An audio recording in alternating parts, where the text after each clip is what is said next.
বাজান, আমার চারটা ভাত খাওয়াবা, আমার না অনেক খিদা লাগছে। আল্লাহ তোমার ভালো করবো। ওই মিয়া, আপনি কি ভিক্ষা করার জায়গা পেলেন না? দেখতেছেন খাচ্ছি, তার মাঝে আবার ভিক্ষা চাইতেছেন। আপনি জানতো এমনি দুপুরের টাইম আমার খাবারে ডিস্টার্ব করবেন না, যান এখান থেকে, সরেন। বাজান, আমি দুদিন ধরে কিছুই খাই না, খিদায় পেটটা সুসু করতেছে, আমারে কটা ভাত খাওয়াও না। শোনেন চাচা, আপনি মুরব্বী মানুষ, তাই এতক্ষণ কিছু বলি নাই। আর একটা কথা যদি বলেন তাহলে ঘাড় ধাক্কা দিয়ে বের করে দিবে, যান এখান থেকে, সরেন।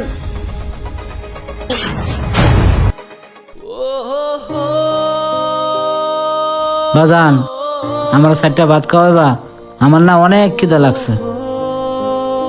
চাচা, আপনাকে দেখে অনেক ক্ষুধার্ত মনে হচ্ছে। সমস্যা নেই, আপনি বসেন, আমি আপনাকে খাওয়াইতেছি। আচ্ছা বাজান।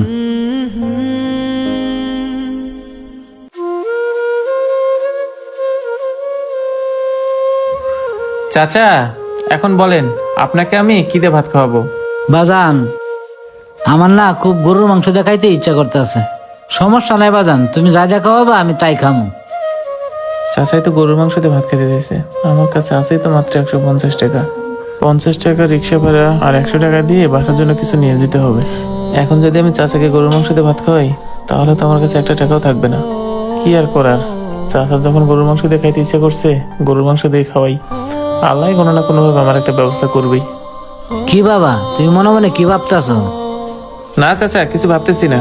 সমস্যা নেই চাচা, আপনার যেহেতু গরু মাংস দিয়ে ভাত খেতে ইচ্ছে করছে, আমি আপনাকে গরু মাংস দিয়ে খাওয়াবো। এই ভাই, চাচাকে 1 প্লেট গরু মাংস দিয়ে ভাত দাও তো।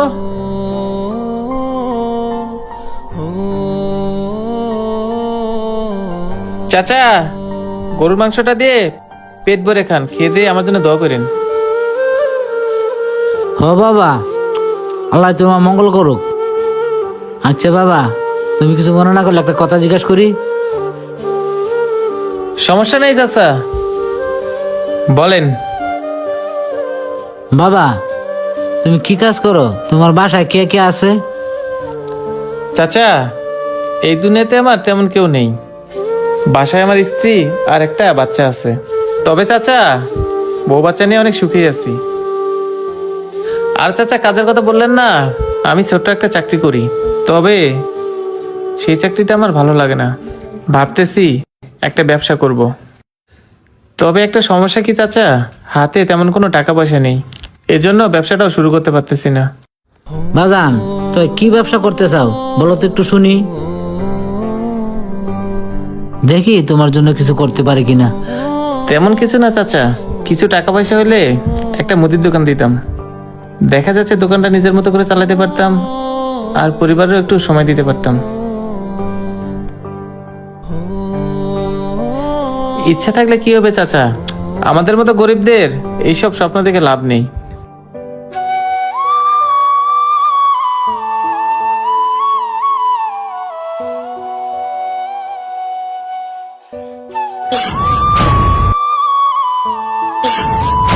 বাবা, এই লো, এখানে 5 লাখ টাকা আছে।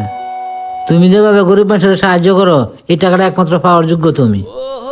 এই টাকাটা দেয়া তুমি তোমার স্বপ্ন পূরণ করো। নাও বাবা, টাকাটা রাখো। চাচা, এতগুলো টাকা আপনার কাছে কই থেকে আসলো? আমি তো কিছুই বুঝতে পারলাম না। বাবা, আমি কোনো ভিক্ষুক না, আমার কোনো সন্তানাদি নাই, তবে আমার অনেক টাকা আছে। তবে আমার এই টাকাগুলো একটা সৎ মানুষকে দিতে চাইছিলাম। তোমাকে দেখে মনে হয় তুমি অনেক সৎ, তাই টাকাগুলো তোমাকে দিলাম। চাচা, সত্যি আপনার জন্য আমার স্বপ্নটা পূরণ করতে পারবো। তবে বাবা, তুমি একটা কথা মনে রাখবা, সবসময় তুমি গরিব অসহায়দের সাহায্য করবা, তাহলে জীবনে তুমি ভালো কিছু করতে পারবা। আল্লাহ তোমার মঙ্গল করুক।